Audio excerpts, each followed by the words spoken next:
Most Christians are waiting for an end-time revival that looks loud, massive, and undeniable.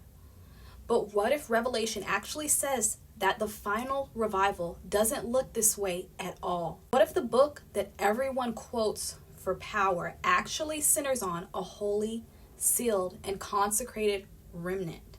Not crowds, not platforms, and not popularity. Revelation doesn't open with stadiums. It opens with sealing. It doesn't climax with influence.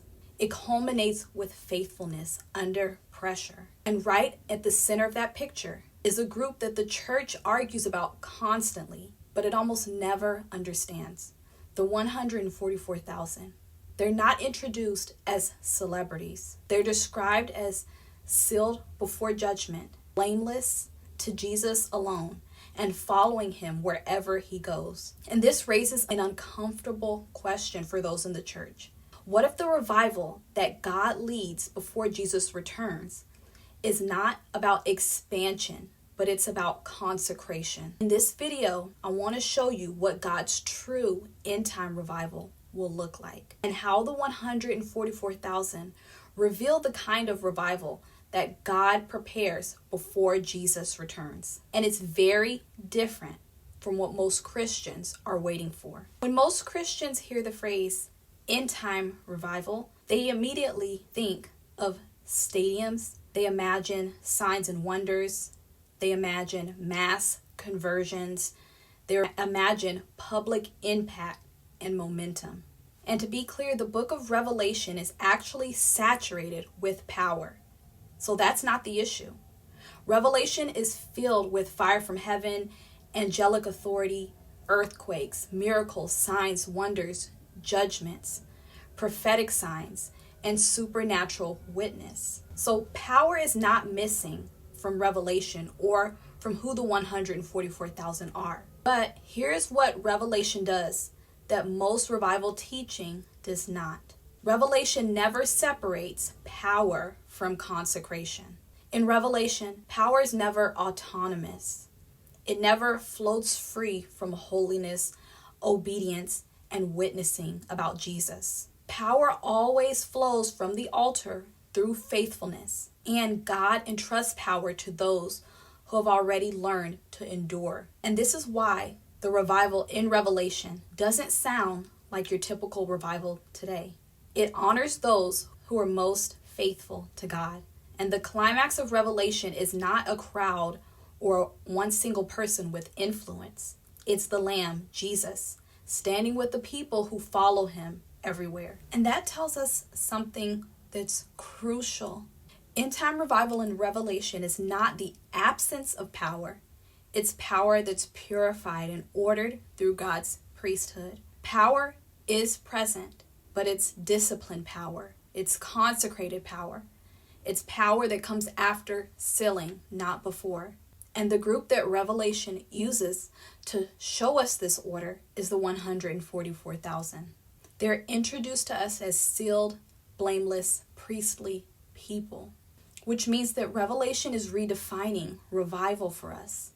Not power first and then good character, but good character first and then authority and power. This is the kind of revival that the 144,000 lead. The 144,000 appear in two key places.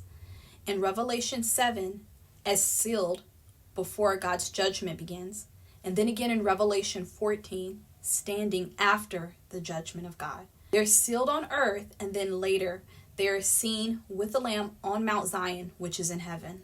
And this makes sense. It matters. They're not just introduced as evangelists. They're described using priestly language. Sealed, blameless, first fruits, following the Lamb, singing a song that's learned that no one else can know. They're described in ways that Levites are. First fruits is priestly language, and it means an offering, not a statistic.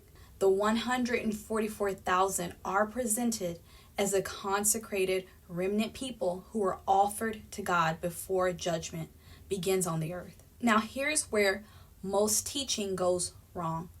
The revival that's associated with the 144,000 is not attractional. It's a cleansing revival, a revival that restores holiness, that restores purity, that restores discernment, that restores faithfulness to God. Before power comes, God always cleanses first. The Bible says that judgment begins in the house of God. And this is why Jesus cleansed the temple before he performed many public signs there. And this is why priests were washed, then clothed, and consecrated before they served in God's temple. The 144,000 are embodying this order.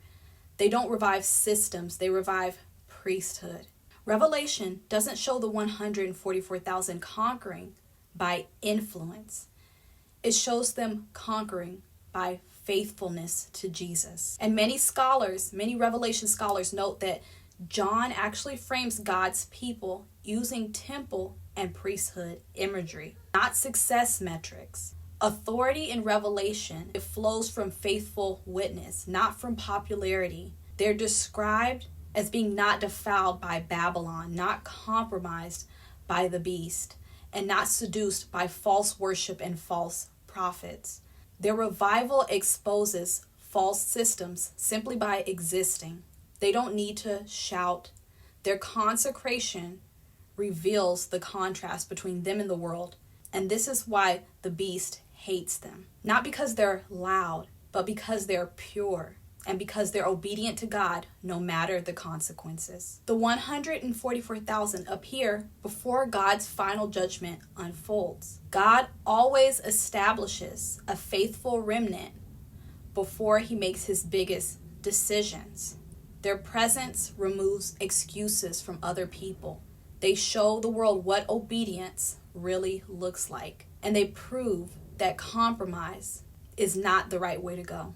And this is why Revelation places them where it does. Before the Lamb, as Jesus returns as judge, he's seen standing with the people who already learned to follow him through loss.